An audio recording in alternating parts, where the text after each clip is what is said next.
Welcome to Activity 8.3. Does a tilted Earth explain the seasons?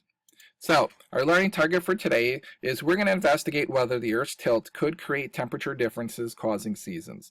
And so the expectations for you is to complete Activity 8.3. So if we remember back in 8.2, you had to draw an orbit of the Earth around the Sun. And so we're going to redraw that here, and I'll show you a picture of it in just a minute. However, one of the things I want to emphasize, and one of the things we're going to add to it today, are the seasons: summer, fall, winter, and spring. It's important on the test that you be able to look at a diagram, or you be able to draw in the sun and then draw in the Earth. And for example, I might say, okay, draw the sun and draw the Earth as it would appear for Baraboo to have winter. So you're going to also have to make sure you draw on the equator, and you're going to have to draw on the poles so it shows the tilt. And you're going to have to be able to show the correct tilt if it was winter or summer. And you also have to be able to explain. So if we back up to lesson 7, we drew something like this. And this right now, well, it says it right here, northern hemisphere, we would have winter. And the reason for that is if you look, these are the same width. But right here, you see how this is smaller than this one? And that's because this amount of energy from the sun has to cover a much larger area. So it's not as intense. So this would be our winter. And notice if this is the equator, how the tilt of the Earth is. So you drew something similar to this in 8.2. Just make sure you add the seasons. Now, if you want to draw it on page 84, you can. It's not going to take you very long to draw. Or if you want to go back to 8.2, make sure you add the seasons. You're going to have to do something similar to this on the test.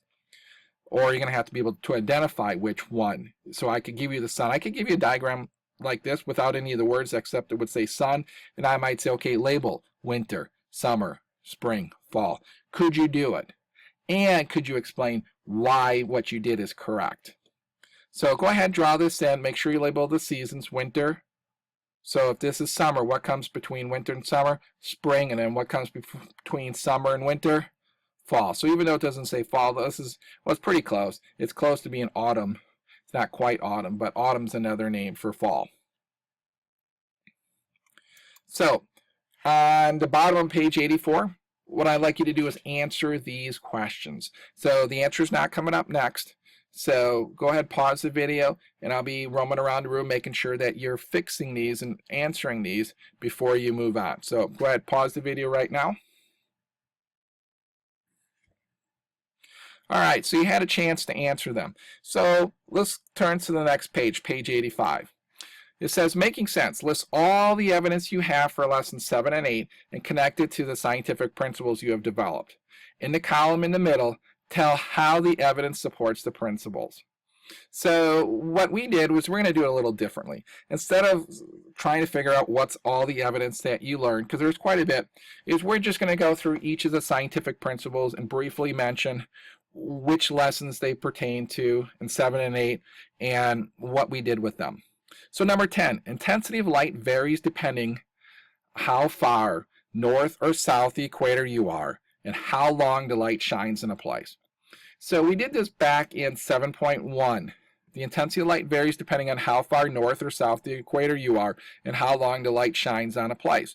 So how long the light shines on a place we did in 7.2.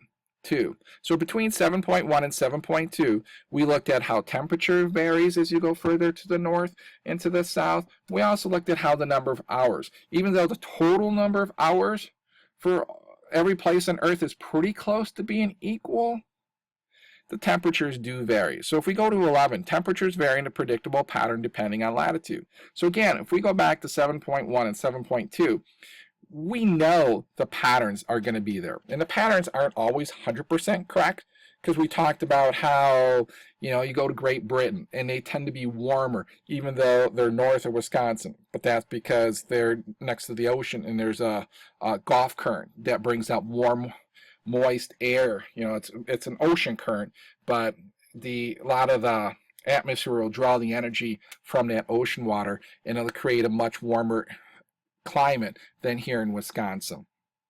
So it's not always predictable, but it's pretty predictable. And we know that Wisconsin's weather is not always predictable from day to day to day, but it's pretty predictable. We know January is going to be cold. I know not to schedule an outdoor, football practice or soccer practice in the middle of January. Now, could I every once in a while? Yeah, every once in a while it gets warm enough, we probably could. But we know that that's not the pattern. If we look at 12, intensity differences explain why temperatures vary in the same pattern. This goes back to 7.3 and 7.4 when we were looking at, we were measuring the lumens that were coming in, and Mr. Phillips uses iPad. For my class, we flipped the lesson completely. So I took the data for you, and we saw that as you get more of a tilt, you're going to have less energy. And then in 7.4, this is where we had the flashlight, this is where we had the graph paper, and we saw that even though the flashlight didn't change, when we tilted that graph paper, that light had to cover a much, much, much larger area when it was tilted at 160 degrees. So when we think about that, that means that that same amount of light has to heat up a much, much larger area. So it's not as intense. So intensity differences explain why the temperatures vary in the same pattern. So where was the flashlight spread over a much larger area? Towards the poles. So that's why as you go towards the poles, north and south, the temperatures are going to get colder pretty much in a predictable pattern. And then 13, the Earth's tilt on its axis causes light to hit the Earth more intensely and for longer periods of time in the different parts of the Earth during the year. This causes the seasons. We just covered this. We talked about and hinted at it in all of 7 and 8, but 8.2 was where we really looked at the tilt of the Earth. If the Earth wasn't tilted, what would that mean? Well, it would simply mean we would not have any seasons. I would imagine that our temperature would range, somewhere in the mid-50s, maybe high 50s every once in a while, but we would hover in the high 50s, and so we'd have fall-like and spring-like temperatures year-round. And some of you are thinking, yes, I love the fall. But think about it. Would we be able to ever go out swimming at Devil's Lake? It would always be pretty cold out there. Probably not. Devil's Lake would always be about 55, between 55 and 60 degrees as well. If you like snow, we're not going to get snow all the time. We might have some temperatures dipping every once in a while. We might get some snow every once in a while. But then if the average is consistently in the mid to high 50s, you would not get those large fluctuations where we have temperatures in the 30s and the 20s and the teens for several months at a time. So, next, here is the answer key for 2A and 2B. And look these over, see what they have to say, and both of these would be really good examples for one of the questions on the test. We are going to have you pick out which diagram best represents either the summer, the fall, the spring, or the winter, and then you're going to have to be able to explain why the choice that you chose is the right one. So this first one right here goes through and talks about why winter would be the best choice, and this one talks about summer. So read them over. Make sure you ask questions if you have any, because again, this will be on the test. Now for this last one, it says, does the way you have the Earth positioned in your diagram show that the seasons are opposite in northern and southern hemisphere? Hopefully you answered yes. How do you know this?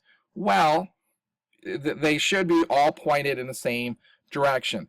Just because you move around the Earth doesn't mean the tilt changes. We're always tilted the same way. So no matter where you are, so if I go back up here, no matter where you are, see how these tilts are all the same way? So all these lines would be parallel with each other. They should never intersect. So this does complete activity 8.3. Make sure if you have any questions, you ask them before the test, because the test isn't going to be as long as some of the other ones, but it is the second test of the weather unit. So there's a lot of reviewing from material that we've been talking about in 5, 6, 7, and 8 that came from 1, 2, 3, and 4. Thanks.